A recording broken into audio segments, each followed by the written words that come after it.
Well, when you think about presidential or vice presidential debates, a lot of the focus is on delivery. Of course, when we had the earlier presidential debate, we saw the struggles that President Biden had in the early portions of the campaign. It really highlighted this point. So, how did the vice presidential candidates do last night? Michael Chad Hoeppner is CEO and president of GK Training.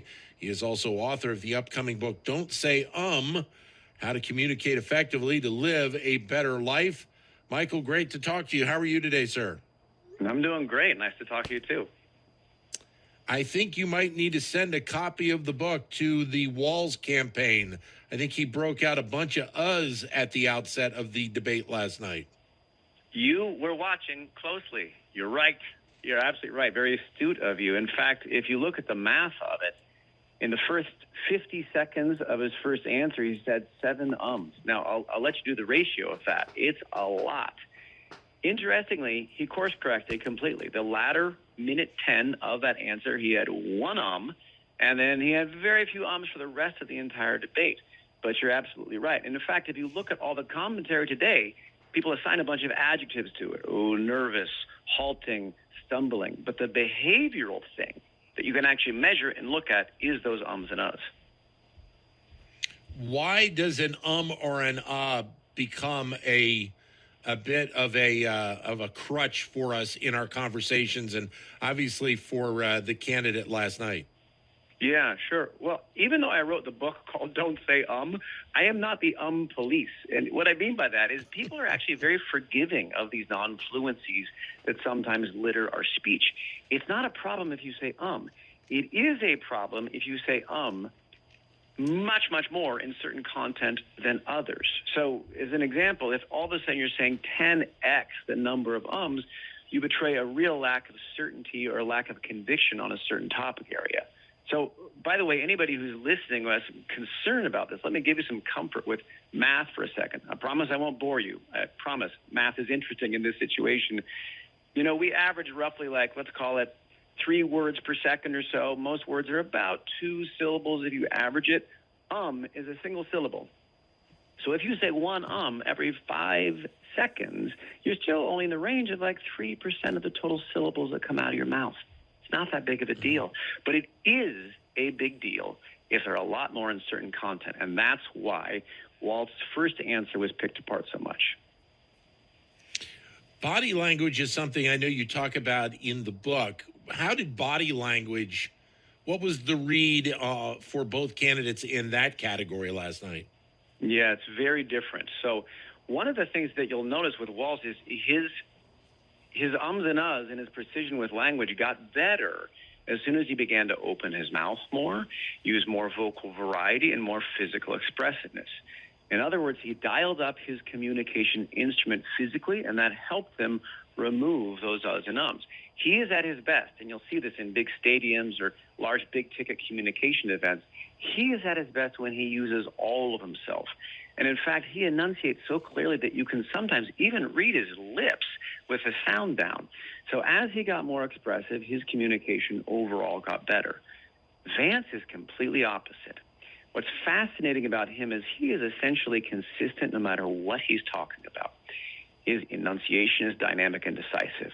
His eye contact ratio is varied at almost the exact same percentage. His physical ease and gestures are almost identical. His rate of speech is almost identical. His linguistic precision, meaning is he saying a bunch of ums and uhs and non-fluencies or not, that is almost identical on every single thing that he says.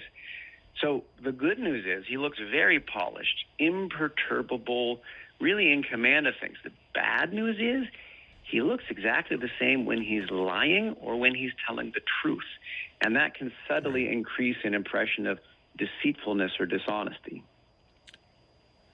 Is there a component of what the candidates brought forward last night tied to their experience in the political game? And I say that because Senator Vance is obviously used to speaking in front of Congress and speaking on bills and having those types of conversations in comparison to Governor Walz, who probably, even though he had done that in the past, hadn't done that a lot lately.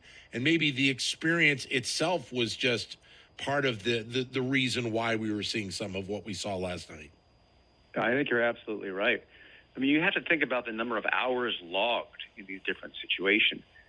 Most of the time in which Walz has been public speaking, it's as a teacher, it's as a coach. Think of the number of hours he spent doing those two things relative to the number of hours he's been in a politician's role.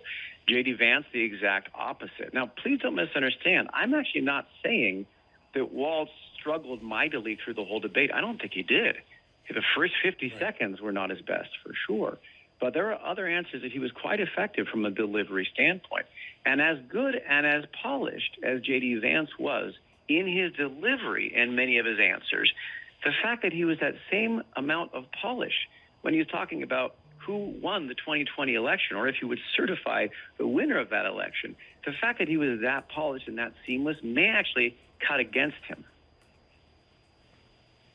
So you want to have the candidate have a little bit more of a natural feel to themselves when they are speaking at the podium. Yeah, well, it's a fascinating thing about J.D. Vance. If you watch him closely, it's a funny tell. He almost never moves his brow. It's totally static all the time. You can even do this. Just do like quick screenshots. Just click a bunch of videos. Anywhere within the videos, you'll see he never moves his brow. And so, interestingly, what happens is that lack of affect, on the one hand, makes him seem a lot more moderate than you would think based on the words when you read them on the page.